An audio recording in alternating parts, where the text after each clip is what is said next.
Tapi sebagai Kajari kewajibannya adalah melakukan pembinaan. Iyalah. Ada nggak yang bandel anggota Bapak?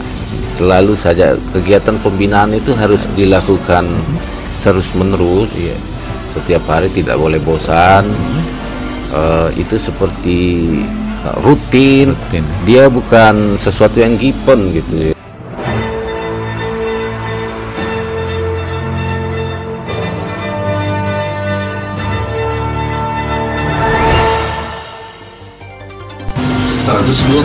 Sastrasi suara serta penumpang pasti selalu di hati. Terima kasih Anda masih tetap bersama kami di Ruang Paslah Cerdas dan Inspiratif, mengungkap cerita di balik berita. Di sini masih bersama kami Bapak Taufik Jalal, seorang Kepala Kejaksaan Negeri Mandailing Natal, di Ruang Paslah tamu istimewa kita pada hari ini.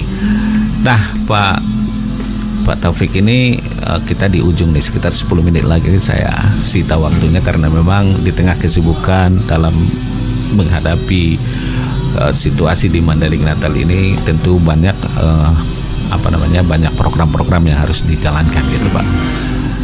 Nah, secara internal Pak, ini kan sudah 60 tahun usia kejaksaan. Kalau kita analogikan ini seorang manusia 60 tahun itu lebih dari matang nih Pak nih, sebenarnya.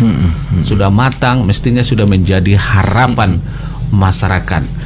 Nah, memang pihak kejaksaan ini menjadi harapan tumpuan publik masyarakat kita, khususnya bagaimana menegakkan salah satu bagian dari penegakan hukum ketika ada proses-proses perkara gitu Pak. Nah, secara internal apa yang menjadi target dan pembenahan kejaksaan secara internal? Karena memang belum, apalagi dalam publik menyorot nih, mohon maaf saja Pak, ini publik menyorot bagaimana seorang jaksa bertemu 9 kali di luar negeri dengan seorang yang berperkara gitu kan. Ini kan secara menyeluruh institusinya juga terjadi terjadi satu hal yang tidak baik atau melanggar. Ini secara internal. Baik secara nasional, apa instruksi dari Pak Kejagung atau di Mandailing Natal khususnya sebagai tanggung jawab menjadi seorang kepala kejaksaan itu untuk memperbaiki personal gitu di usia 60 tahun ini Pak? Iya, usia 60 tahun kami bersyukur bisa sampai di usia ke 60 tahun. Itu semua berkat doa dan dukungan masyarakat ya. Untuk itu kami mengucapkan terima kasih. Tadi yang ditanyakan target dan target secara khusus untuk internal ya. Internal ya. Jadi Jaksa Agung berulang-ulang mengatakan jaksa itu harus profesional, berintegritas, disiplin. Di ulang tahun kami yang ke-60 pada Hari Bakti Adiaksa kemarin, Jaksa Agung juga sudah mengeluarkan perintah harian yang harus dilaksanakan jaksa. Jadi itulah yang menjadi kegiatan sehari-hari seorang jaksa di dalam perintah harian itu. Yang barangkali bisa bersentuhan dengan masyarakat, keadaan di internal kejaksaan itu. Sekarang kita membangun apa yang kita sebut dengan pelayanan satu pintu. Pelayanan satu pintu. Itu untuk meminimalisir penyimpangan kewenangan dari seorang jaksa. Tujuannya. Yang di sisi satunya, yang berikutnya itu untuk mengoptimalkan pelayanan kepada masyarakat. Jadi pelayanan satu pintu itu mudah-mudahan bisa kita wujudkan. Itu akan menjadi penanda bagaimana kita profesional, bagaimana berintegritas, dan sekaligus bisa mengoptimalkan pelayanan kepada masyarakat. Nah, dengan satu pintu itu berarti masyarakat diharapkan partisipasinya gitu untuk melakukan pengaduan atau apa gitu. Ada nggak kira-kira seperti itu? Iya, kita tanpa satu pintu pun kami selalu mengharapkan dukungan dan partisipasi masyarakat. Dengan adanya pelayanan satu pintu ini, masyarakat bisa dilayani lebih cepat tujuannya, harapannya, mudah-mudahan. Protapnya seperti apa sih Pak kalau masyarakat memberikan pengaduan? Apakah harus berdasar bukti-bukti atau hanya asas dugaan itu? Sebaiknya dengan bukti. Ada Iya, karena nggak verifikasinya berarti ada di kejaksaan? Iya, jadi setiap laporan kita telaah dulu. Ditelaah. Termasuk dari kelompok masyarakat ya? Iya, baik LSM atau apa segala macam. Semuanya ditelaah dulu. Iya, ditelaah, kemudian kita melihat apakah ini menjadi domain kejaksaan atau bukan. Kalau nggak kejaksaan apa domainnya? Kepolisian gitu Pak? Bisa kepolisian, bisa ke inspektorat. Inspektorat satu lagi ya, berarti secara internal di pemerintahan gitu Pak. Dan di sini paling banyak Pak, waktu itu paling banyak mengajukan pengaduan itu dari kelompok masyarakat mana itu Pak? LSM atau apa gitu Pak? Di Madinah? Nggak ada yang menonjol sih. Nggak ada yang menonjol ya. Saya Pak. Tapi kalau dari media itu? Media juga ada, dukungannya juga luar biasa. Dukungan teman-teman LSM juga sangat luar biasa. Oke. Nah, secara institusi tadi itulah yang paling menjadi prioritas di usia 60 tahun pelayanan satu pintu Pak. Nah, untuk pembenahan pada personal itu seperti apa itu? Iya, itu apa ya? Kita kan tidak bisa terlalu jauh masuk ke dalam perasaan seseorang. Kita nggak tahu apa yang dipikirkan, apa yang dirasakan. Yang bisa Kajari lakukan itu, saya lakukan itu ya menegakkan aturan aja. Tapi kalau itu sudah kita kerjakan, kita sudah memberi peringatan, mengantisipasi dan seterusnya, masih saja kecolongan, itu memang di luar kekuasaan kami lagi. Jadi setiap individu lah ya, bukan hanya jaksa, punya kecenderungan masing-masing. Tapi sebagai Kajari kewajibannya adalah melakukan pembinaan itu. Iyalah. Ada nggak yang bandel anggota Bapak di sini? Seperti yang saya sebutkan tadi, selalu saja kegiatan pembinaan itu harus dilakukan terus-menerus. Setiap hari tidak boleh bosan. Itu seperti apa ya? Rutin. Dia bukan sesuatu yang given gitu ya, yang bisa jadi gitu. Harus dibina terus-menerus. Jadi istilahnya pembinaan, bukan pembentukan, pembinaan. Tapi orang-orang Kejaksaan Negeri Panjabungan atau Mandailing Natal orang-orang profesional dong Pak ya semua ya.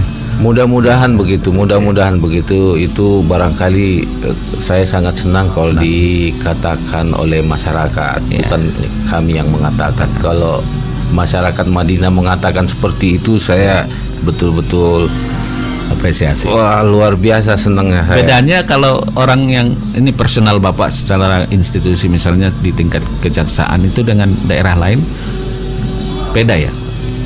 Kalau sama lah. Sama ya? Iya. Kalau Kejaksaan Negeri itu ada di kabupaten kota. Semua ikatannya sama ya, barangkali kode etiknya gitu, dengan paling karakternya yang berbeda secara personal gitu. Sama semua aturannya, karena kami instansi vertikal, semua aturannya sama. Mungkin bagaimana menafsirkan aturan itu masing-masing kesan Kajarinya lah. Kesan Bapak nih di sini terhadap personal baik-baik semua? Sebagai so far so good lah. So far so good, tapi memang banyak hal yang harus ditingkatkan. Kami meskipun sudah berusia 60 tahun seperti tadi, masih banyak kekurangan ya. Nah, ini Pak, di usia yang ini nih, saya mau sudah mulai closing nih Pak, nih kan. Nah, sepatah dua patah kata untuk warga Mandailing Natal Pak nih. Saya beri kesempatan dulu Pak. Apa yang Bapak sampaikan sepatah dua kata untuk masyarakat Mandailing Natal nih, yang religius, yang yang taat beribadat, kemudian adat istiadatnya juga masih kuat. Tapi di sisi lain sangat kontra juga gitu kan. Banyak kasus tadi, termasuk kasus narkoba. Barangkali juga di kejaksaan ada 1-2 itu kasus pelecehan seksual, pelecehan terhadap anak gitu. Pidana-pidana ringan atau pidana berat, khususnya bagi mereka yang mengelola dana desa ini. 1-2 kata Pak, boleh untuk masyarakat Mandailing Natal dan semua personilnya, baik yang menjalankan dan punya kewenangan menjalankan anggaran negara gitu, baik kepada pemerintah daerah. Ya, terima kasih Bung Faslah. Assalamualaikum warahmatullahi wabarakatuh. Teruntuk warga masyarakat Mandailing Natal yang saya cintai, saya berterima kasih atas penerimaan masyarakat Mandailing Natal terhadap kejaksaan. Doa dan dukungan masyarakat Mandailing Natal sudah mengantarkan kejaksaan seperti hari ini. Itu semua berkat dukungan dari warga Mandailing Natal. Pada kesempatan yang berbahagia ini, saya ingin juga mengajak warga Mandailing Natal untuk selalu patuh terhadap hukum, untuk selalu melawan narkoba, jangan menjadi bagian dari kegiatan yang tidak benar itu, dan tentu ikut bersama kejaksaan untuk memberantas korupsi. Di waktu yang dekat ini kita juga akan melaksanakan pilkada. Pergelaran yang cukup akbar, pilkada serentak tanggal 9 Desember. Saya mengajak warga Mandailing Natal untuk berpartisipasi secara positif di perhelatan ini. Jadi jangan karena ada pemilihan sampai kita pecah gitu Pak ya. Iya, jadi kontraproduktif. Mudah-mudahan dengan adanya pemilihan ini kita makin bisa bersatu, bukan menjadi pemecah justru. Oke. Terhadap penyelenggara negara itu Pak, pesan Bapak itu agar memang benar-benar menjalankan itu, apalagi yang mengelola anggaran. Apa pesannya Pak? Iya, ini penting sekali. Situasi kita dalam kondisi yang sangat memprihatinkan. Ada pandemi COVID, disebutkan juga oleh para ahli ekonomi kita ada di ujung resesi. Kita berharap semua uang negara yang dikelola itu bisa dimanfaatkan dengan benar. Jangan sampai situasi ini yang seharusnya membawa kita pada kondisi yang lebih bersatu, karena ada keprihatinan yang sama ya. Tapi saya juga menyayangkan ekspresi yang berlebihan seperti itu, ekspresi publik yang tidak dalam koridor. Seharusnya setiap persoalan itu bisa kita selesaikan dengan lebih beradab. Kalau mengambil jalan seperti itu bukan menyelesaikan, malah membenamkan kita makin sulit keluar dari persoalan. Jadi memang butuh kesabaran. Dengarlah para pemimpin adat, tokoh-tokoh masyarakat, itu alim ulama kita, itu semuanya menjadi payung buat kita, tempat kita mengadukan nasib dan sebagainya, sehingga semua persoalan itu bisa kita selesaikan. Oke Pak, terima kasih barangkali waktunya. Saya Sita nih Pak, nih kan sahabat Istat FM memastikan hukum berjalan sesuai perundang-undangan di tengah banyaknya kepentingan dan godaan dari orang-orang yang berperkara menjadi tantangan bagi kejaksaan. Maka dari itu dibutuhkan orang-orang yang menjunjung tinggi kejujuran untuk menjaga marwah Dewi Keadilan agar memutus perkara dengan adil. Juga seperti Adikum mengatakan fit justice root klum, ya, yang artinya tuh meskipun langit runtuh, keadilan itu harus ditegakkan, harus menjadi moto setiap jaksa. Namun itu semua tidak akan bisa terlaksana tanpa adanya kesadaran hukum masyarakat yang kuat. Demikian perjumpaan kita kali ini atau edisi ini yang menghadirkan Kepala Kejaksaan Negeri Mandailing Natal, Bapak Taufik Jalal SHMH, dengan tema kita menjaga marwah Dewi Keadilan. Terima kasih atas kebersamaan dan atensinya.